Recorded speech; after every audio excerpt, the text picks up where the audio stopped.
নমস্কার, আমি গোবিন্দ চক্রবর্তী। আমি আমার ফিজিক্স অলরাউন্ডার ইউটিউব চ্যানেলে আমার সকল প্রিয় ছাত্রছাত্রীদের স্বাগত জানাই। আজ আমি তোমাদের ক্লাস 11-এর যে চ্যাপ্টার থেকে একটা আর্টিকেল তুলে নিয়ে আসছি, সেটা হচ্ছে তোমাদের প্রথম যে চ্যাপ্টারটা আছে ক্লাস 11-এর, ভৌত রাশির পরিমাপ পদ্ধতি এবং ত্রুটির পরিমাপ ইত্যাদি ইত্যাদি, সেই সংক্রান্ত জায়গা থেকে আমরা একটা কোনো নিউমেরিক্যালসে কীভাবে ত্রুটির পরিমাপ করতে হয়, মানে এরর অ্যানালিসিস কী করে করতে হয়, সেই বিষয়ে তোমাদের এই ভিডিওটাতে বলতে থাকবো। তোমরা দেখো কিভাবে এটা করা হয়, দেখতে থাকো। আচ্ছা ছাত্রছাত্রীরা, আমরা আগেই বলেছি যে আজকে তোমাদের 11-এর পোর্শন থেকে, ক্লাস 11-এর পোর্শন থেকে যে এরর অ্যানালিসিস আছে, তোমাদের প্রথম চ্যাপ্টারে এই সমস্ত জিনিসগুলো রয়েছে, ত্রুটির পরিমাপ। সেই এরর অ্যানালিসিসটা আমরা দেখছি কিভাবে ত্রুটির পরিমাপ করা যায় একটা নিউমেরিক্যালসের সাহায্যে। তো সেই নিউমেরিক্যালসটা আমি এখানে লিখে রেখেছি, দেখো। নিউমেরিক্যালসটা হলো একটা ঘনকের ভর m এবং একটি বাহুর দৈর্ঘ্য l পরিমাপে শতকরা ত্রুটি যথাক্রমে 2% এবং 1% হলে ঘনকের উপাদানের ঘনত্ব নির্ণয়ে শতকরা কত ত্রুটি হবে, এটা আমরা বের করতে চাইছি। দেখো এটা কিভাবে করা যায়। এখন আমরা সেই শতকরা ত্রুটিটা বের করছি। দেখো কী করে করা যায়। আমরা জানি ঘনকের উপাদানের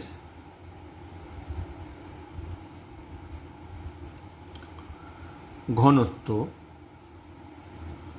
রো হলে rho is equal two m/v বা m/l³। এটা আমরা সবাই জানি। ঘনকের বাহু l, তার কিউ হলে তার আয়তন হবে। এই m হচ্ছে তার ভর, v হচ্ছে তার আয়তন, রো হচ্ছে ঘনত্ব। এইটা তাহলে rho is equal two m/l³। এখন এখান থেকে আমরা এটা এভাবে লিখে নিচ্ছি, rho is equal two m/l³। উভয় পক্ষের লগ নিয়ে পাই,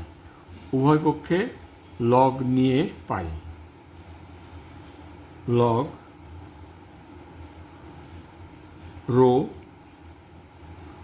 is equal to log m minus 3 log l, और উভয় পক্ষে ডিফারেন্সিয়াল নিয়ে আমরা পাচ্ছি, দেখো, delta rho by rho is equal to delta m by m minus 3 delta l by l। এখন দেখো এই যে মাইনাসটা হয়েছে, এইটা কিন্তু ত্রুটি পরিমাপের ক্ষেত্রে ত্রুটি কখনো কমে না, ত্রুটি সবসময় বাড়ে। সেই জন্যে এইটার থেকে আমরা এইভাবে এটাকে লিখে নিচ্ছি, যেহেতু ত্রুটি সবসময় বাড়ে, তাই তো এই মাইনাস সাইনটা হবে না, এই মাইনাসটা প্লাস হয়ে যাবে। Delta rho by rho is equal to delta m by m plus হয়ে যাবে 3 ডেল্টা l বাই l।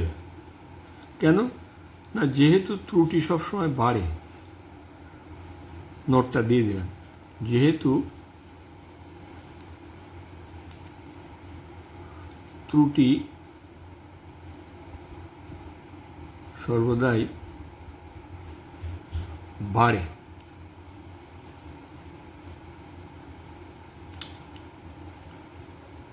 ত্রুটি সর্বদাই বাড়ে। হলো?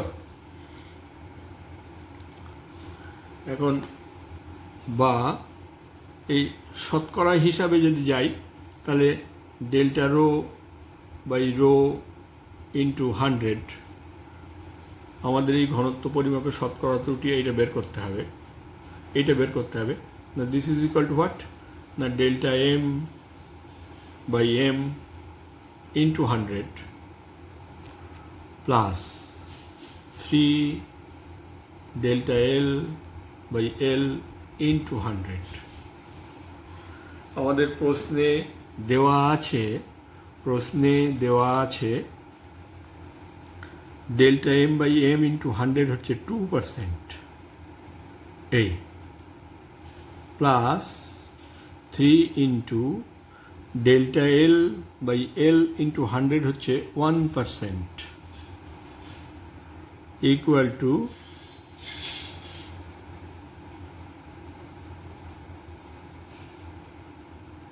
5%। সুতরাং নির্ণেয় ত্রুটি, সুতরাং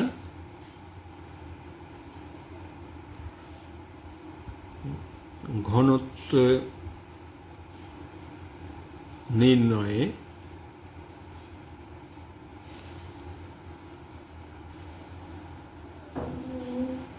ক্ষেত্রে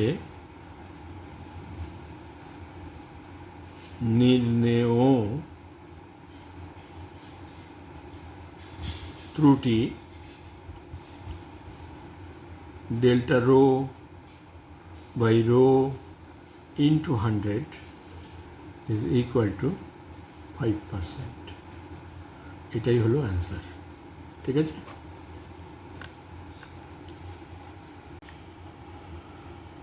আমরা ত্রুটির পরিমাপ মানে এরর অ্যানালিসিস করার জন্যে একটা গাণিতিক সমস্যার সমাধান আমরা দেখেছি। এখন সেই জিনিসটা আরও ভালো করে শেখবার জন্যে আমি আরও একটা গাণিতিক সমস্যার সমাধান করে তোমাদের দেখাই। তোমরা দেখতে থাকো, নিশ্চিতভাবে এটা দেখলে আরও খানিকটা বেশি বুঝতে পারবে। সমস্যাটা দেওয়া আছে, সমস্যাটা আমি এখানে লিখেছি, দেখো আগে। পি রাশিটির সঙ্গে এ, বি, সি এবং ডি রাশিগুলির সম্পর্ক P is equal to A cube B square by square root of CD. A, B, C এবং ডি রাশির পরিমাপে শতকরা ত্রুটি যথাক্রমে 1%, 3%, 4% এবং 2% হলে পি রাশির পরিমাপে শতকরা ত্রুটি কত হবে? এটা হচ্ছে আমাদের সমস্যাটা, এটা দেওয়া আছে। এখন এটাকে আমরা কিভাবে সমাধান করব দেখো, দেখতে থাকো। দেওয়া আছে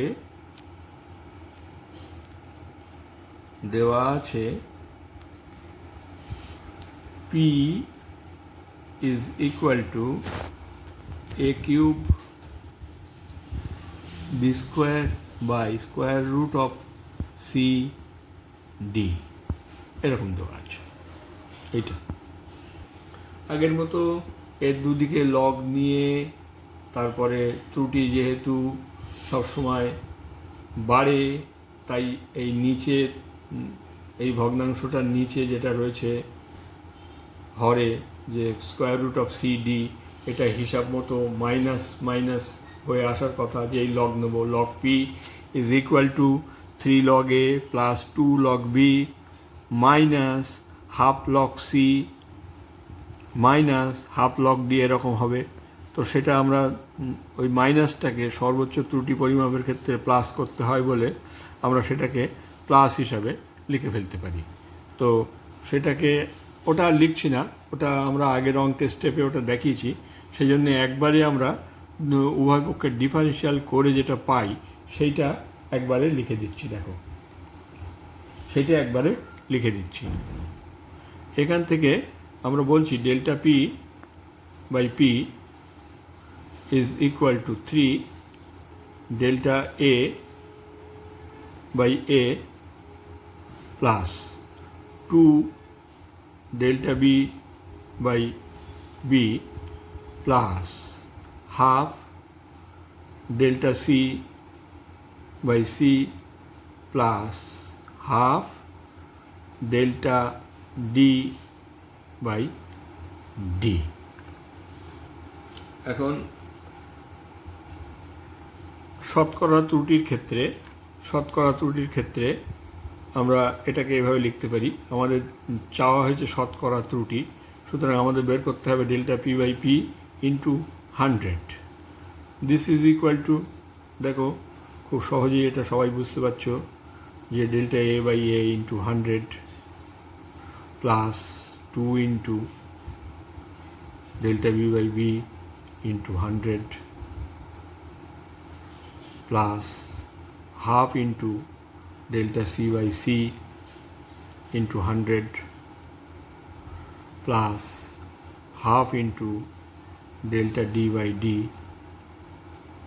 into 100।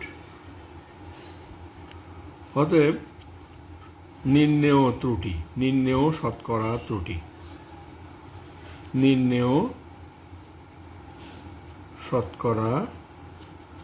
ত্রুটি কি না delta P by P into 100 is equal to what না 3 ইন্টু, দেখো delta A by A into 100 দেওয়া আছে 1%, তাহলে এটা 1% plus 2 into delta B by B into 100, এটা আছে 3%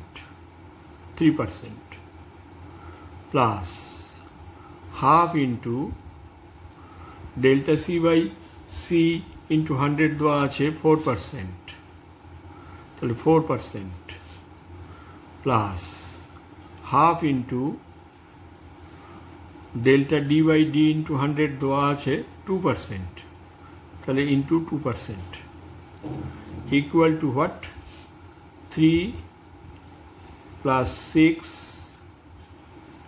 প্লাস 2 প্লাস 1 এত % ইকুয়াল টু 6 3 9 2 11 আর 1 12 12%। তাহলে এই 12% হচ্ছে আমাদের পি নির্ণয়ের শতকরা ত্রুটি। তাহলে এটাই হচ্ছে আমার আনসার। নিশ্চয়ই বুঝতে পারলে, দেখে নাও। আচ্ছা ছাত্রছাত্রীরা, এতক্ষণ যে ভিডিওটা দেখলে তোমরা, সেই ভিডিওটা যদি তোমাদের একটু ভালো লেগে থাকে তাহলে তোমরা ভিডিওটাকে লাইক, শেয়ার, কমেন্ট করো বা আমার চ্যানেলকে সাবস্ক্রাইব করো। সাবস্ক্রাইব করার সময় পাশের বেল আইকনটা প্রেস করতে ভুলো না, তাতে করে আমি যখনই নতুন কোনো ভিডিও দেবো তখনই সেটা তোমাদের কাছে আগে পৌঁছে যাবে। তোমাদের যদি কোনো রকম কোয়ারিজ থাকে, কোনো রকম কিছু নতুন কিছু পড়বার দরকার থাকে, তখন তোমরা আমার হোয়াটসঅ্যাপ নম্বরে আমার সঙ্গে যোগাযোগ করতে পারো। তোমরা আমার ফিজিক্স অলরাউন্ডার ইউটিউব চ্যানেলটাকে সাবস্ক্রাইব করো। আজ তবে এই পর্যন্ত থাক, আজকের মতো বিদায় নিচ্ছি। আমি তোমাদের ফিজিক্স স্যার গোবিন্দ চক্রবর্তী। নমস্কার।